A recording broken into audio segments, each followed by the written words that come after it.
안녕하세요. 그날입니다. 조선의 마지막 총독 아베 노부유키가 한 말을 한번 읽어볼게요. 우리는 패했지만 조선은 승리한 것이 아니다. 장담하건대 조선민이 제정신을 차리고 위대했던 옛 조선의 영광을 되찾으려면 100년이라는 세월이 훨씬 걸릴 것이다.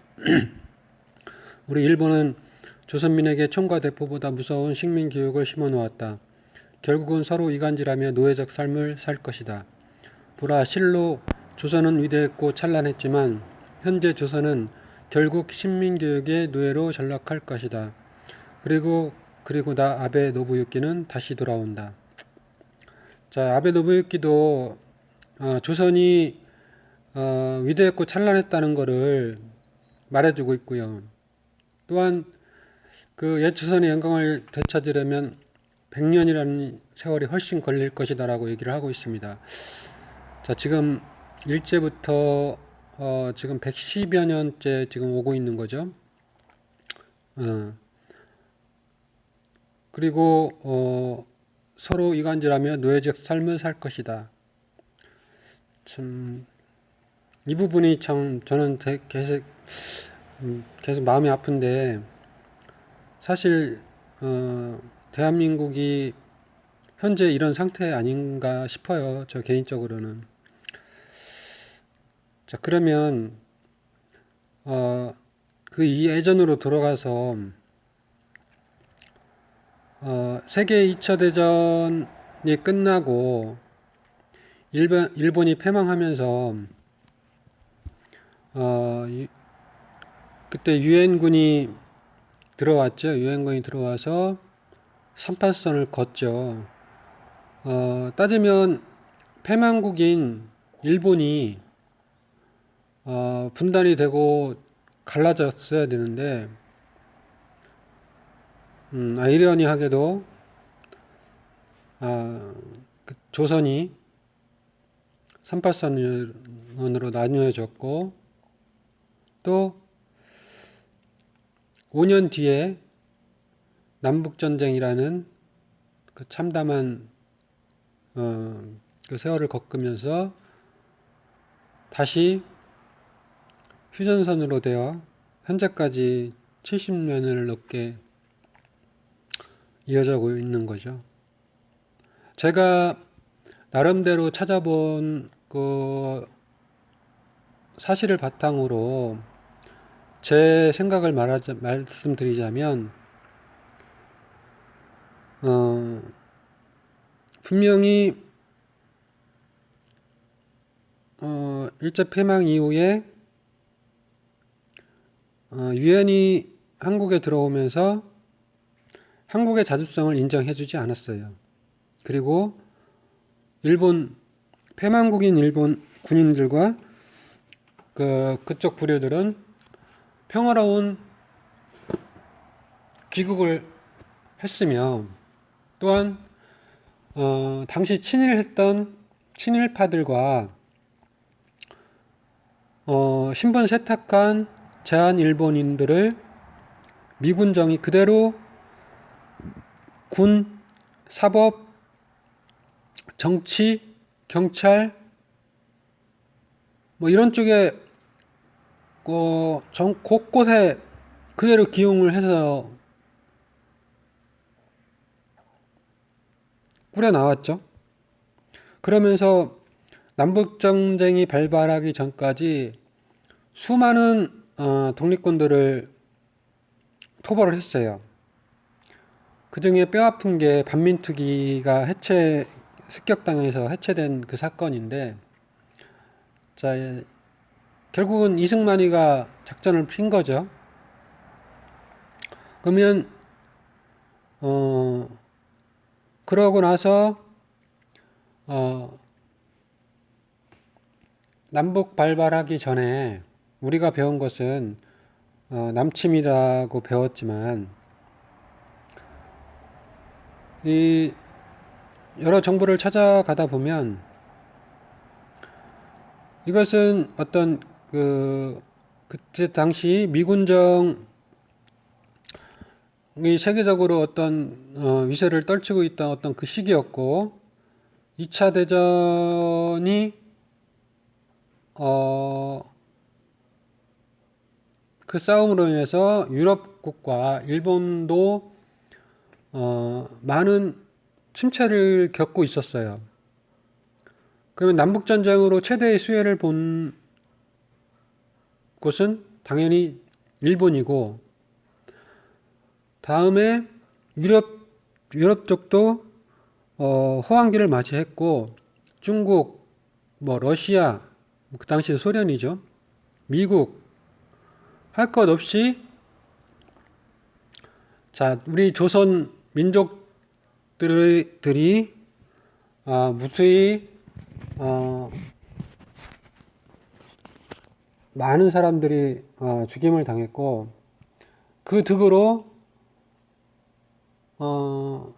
일본 새끼들은 강국이 되었다.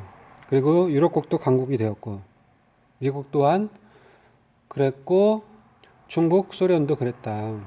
결국에는 김정필도 생전에 북한이 남침을 하기 전에 2000여 회의 북측 도발이 남측에서 먼저 있었다. 그러면 제가 그리고 메가더 포고령에 보면 해방군이 아닌 점령군으로 들어왔다고 명시가 되어 있어요. 제가 보는 견해는 그거예요. 결국에는 이 38선을 그은 자들과 이 남북전쟁을 고의적으로 유발시켜서 이득을 본 그 집단들이 결국에는 현재까지 대한민국을 점령하면서 그 친일파들, 신분 세탁한 제한 일본인 놈들을 그대로 곳곳에 다 포진시켜서 그놈들이 여태까지 해방 후 70년 넘게 거의 80년 가까이 대한민국을 움직이는 기득권 세력으로 자리하고 있으며 이를 근원적으로 해주는 국가보안법, 점령군 느린 일본, 미국, 영국, 이스라엘 등등 그들을 보호하는 법이자 반평화통일법이자 반민중자주권 말살법인 국정운영기조인 대한민국 국정운영기조인 국가보안법 체제로 그 체제로 여기까지 오면서 자죽성이라는 그거를 말살하기 위한 온갖 교육, 역사 교육, 사회, 문화 그 모든 시스템을 말살해 왔고 거기에 더해서 어떤 종교적인 어떤 그런 힘을 빌려서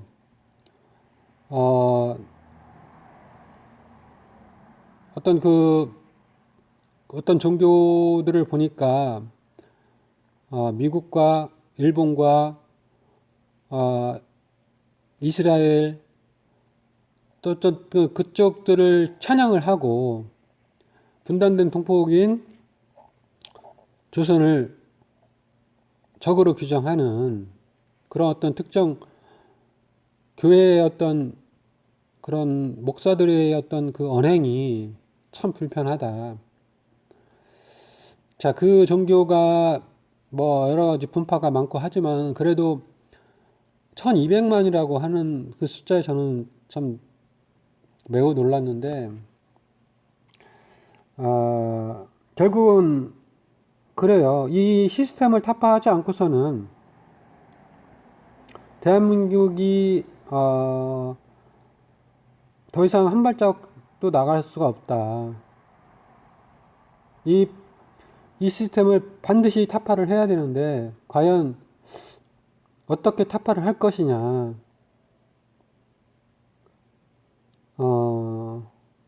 참 문제가 많죠. 국민이 가장 그 권리 행사인 기본권인 참정권, 선거 행위가 뭐 노태우까지만 해도 뭐 그냥 뭐 완전 독재였죠. 이승만부터 해갖고. 그리고 김영삼 때부터 선거 어떤 직접 민주주의 방식이 채택되어서 여전까지 오고 있지만 숱한 부정선거로 인해서 계속적으로 기본권인 참정권 선거가 왜곡되고 조작되고 그런 시스템이다. 그러다 보니까 대통령도 가짜, 의원들도 가짜, 기초단체장들도 가짜. 거기에 더해서 국가보안법이 국정운영기조가 그렇다 보니까 이건 뭐 민중이 적인 거죠. 모든 시스템에서 민중이 적일 수밖에 없는 거예요. 그 북을 공산주의를 갖다가 적으로 놓는 것처럼. 저는 공산주의를 찬양하는 것이 아니라 분단된 동포국 조선과는 언제든지 우리가 수건을 해야 되는, 통일을 해야 되는, 평화 통일을 이뤄내야 되는 동포국이잖아요. 응? 자, 통일을 어떻게 해야 됩니까? 평화 통일을. 국가보안법이 먼저 폐지가 되고 민간 교류가 왕성화가 되면서 휴전선도 자유롭게 왕래할 수 있고 그러면서 10년이고 20년이고 남북 정상들이 만나고 어떤 그런 그 시스템이 계속 왕래하면서 통일이 이루어지는 거지. 국가보안법 그대로 놓고 휴전선 뭐 그대로 그어놓고 남북 왕래 없이 통일이 가능할까요?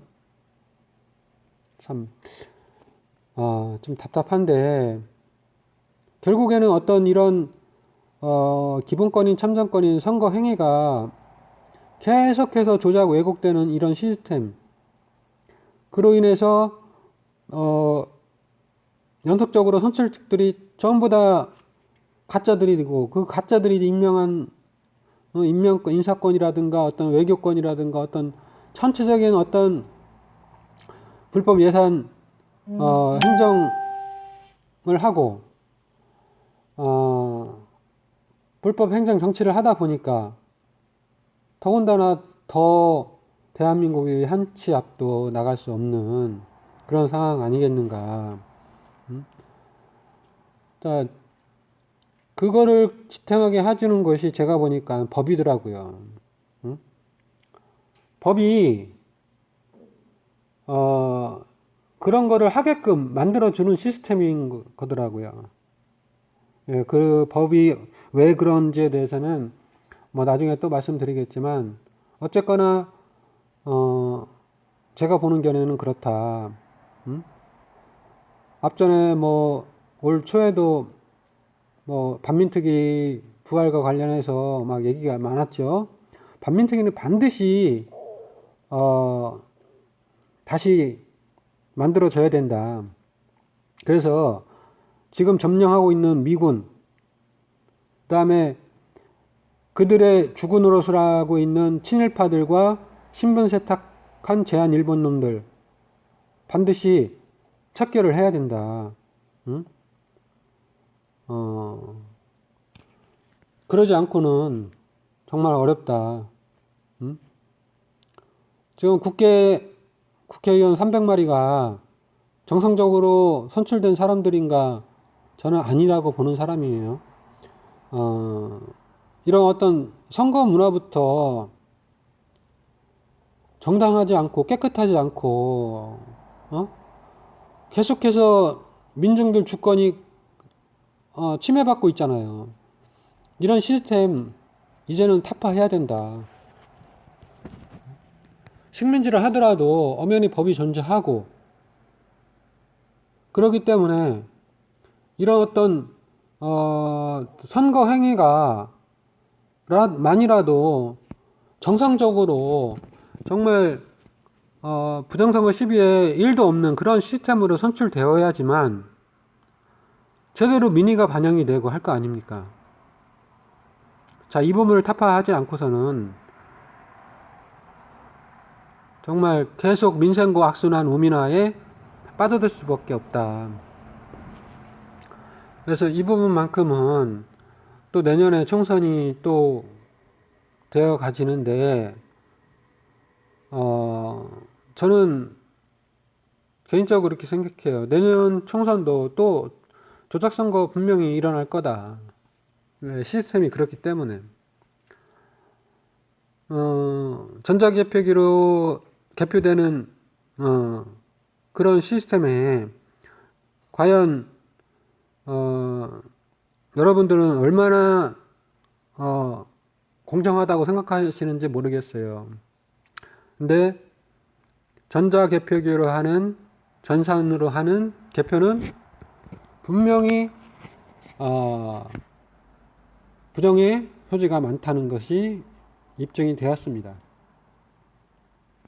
어쨌거나 이렇게 계속 적으로 민중 주권이 도둑맞고 있고 조작되고 있는 이 시스템은 반드시 단죄를 해야 된다. 근데 그 단죄의 주체가 이제는 국민들밖에 없다는 것을 저는 말하고자 합니다. 그래서